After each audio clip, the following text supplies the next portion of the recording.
কারখানায় বিষাক্ত অ্যামোনিয়া গ্যাসের লিক, অন্তত 7 জনের মৃত্যু, হাসপাতালে ভর্তি প্রায় 70 জনের। তামিলনাড়ুতে শিল্পাঞ্চলে বড়সড় বিপর্যয়। সামুদ্রিক খাদ্য প্রক্রিয়াকরণ কারখানায় অ্যামোনিয়া গ্যাস লিকের ঘটনায় চাঞ্চল্য।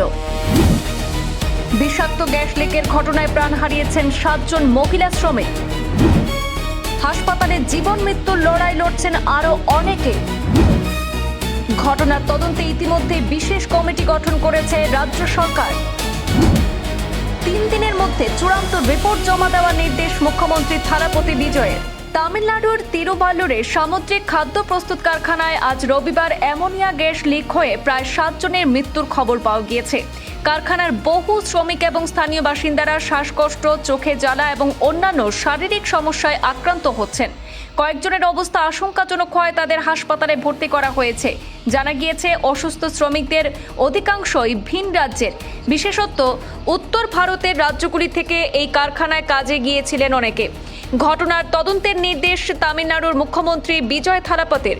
কি ঘটেছিল তা খতিয়ে দেখে আগামী 24 ঘন্টার মধ্যে অন্তর্বর্তীকালীন রিপোর্ট দাখিলের নির্দেশ দেওয়া হয়েছে মুখ্যমন্ত্রীর দপ্তর থেকে। তামিলনাড়ুর ওই সামুদ্রিক খাবার প্রক্রিয়া এবং রপ্তানি কারখানায় অ্যামোনিয়া গ্যাস লিক করে যে 7 জনের মৃত্যু হয়েছে তারা সকলেই মহিলা বলে জানা গিয়েছে। এই ঘটনার বেশ কিছু ভিডিও সামাজিক যোগাযোগ মাধ্যমে ছড়িয়েছে, আর সেই সব ভিডিওতে দেখা যাচ্ছে দুর্ঘটনার পর শ্রমিকদের মধ্যে হুড়োহুড়ি পড়ে যায়। অনেকেরই শ্বাসকষ্ট শুরু হয়, কারো কারো মাথা ঘোরা, বমির মতো উপসর্গও দেখা যায়। অ্যাম্বুলেন্স করে দ্রুত অসুস্থ শ্রমিকদের হাসপাতালে নিয়ে যাওয়া হয়। জানা গিয়েছে, অসুস্থ শ্রমিকদের অধিকাংশই ভিন রাজ্যের, বিশেষত উত্তর ভারতের রাজ্যগুলি থেকে সেই কারখানায় কাজে গিয়েছেন। প্রাথমিকভাবে জানা গিয়েছে ওই কারখানার পরিমাপক বাল্ব থেকে গ্যাস লিক হয়ে দুর্ঘটনা সংঘটিত হয়েছে। তিরুভাল্লুর জেলার পেরিয়াপালায়ামের নিকটবর্তী কান্নিগাইপায়ার গ্রামে চিংড়ি প্রক্রিয়াজাতকরণ কারখানার দুর্ঘটনাটি ঘটেছে বলে জানিয়েছেন তামিলনাড়ুর লোকভবনের তরফে। এই ঘটনায় দুঃখ প্রকাশ করেছেন রাজ্যপাল রাজেন্দ্র আর্লেকর।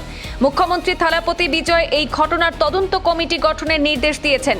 সেই নির্দেশের পরে শিল্প নিরাপত্তা এবং স্বাস্থ্য বিভাগের অধিকর্তা, দূষণ নিয়ন্ত্রণ পর্ষদের সদস্য সচিব থেকে শুরু করে জনস্বাস্থ্য বিভাগের অতিরিক্ত কর্মকর্তারা 3 সদস্যের কমিটি গঠন করা হয়েছে।